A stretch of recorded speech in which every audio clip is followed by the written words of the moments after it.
بسم اللہ الرحمن الرحیم۔ السلام علیکم ورحمۃ اللہ وبرکاتہ۔ علم کی فضیلت کا بیان۔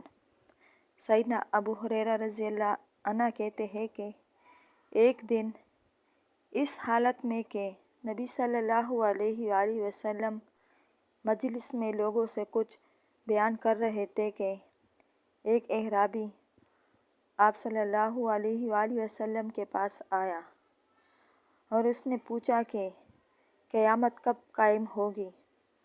تو رسول اللہ صلی اللہ علیہ وآلہ وسلم نے کچھ جواب نہ دیا اور اپنی بات بیان کرتے رہے۔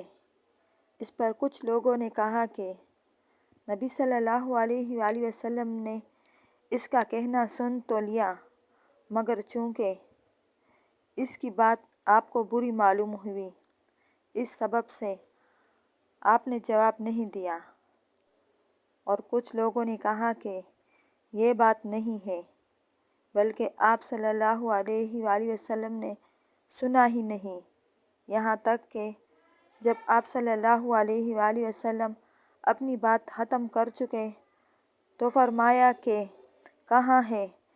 میں سمجھتا ہوں کہ اس کے بعد یہ لفظ تھے، قیامت کا پوچھنے والا۔ تو سائل نے کہا، یا رسول اللہ، میں یہاں ہوں۔ تو آپ صلی اللہ علیہ وآلہ وسلم نے فرمایا کہ جس وقت امانت ضائع کر دی جائے تو قیامت کا انتظار کرنا، سمجھو قیامت آیا ہی چاہتی ہے۔ اس نے پوچھا کہ امانت کا ضائع کرنا کس طرح ہوگا؟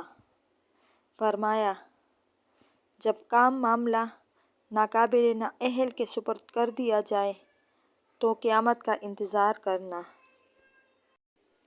اللہ تعالیٰ ہمیں اور آپ سب مسلمان کو صحیح راستے پر چلنے کی توفیق عطا فرمائے اور شرک جیسے بڑے گناہ سے بچائے، آمین۔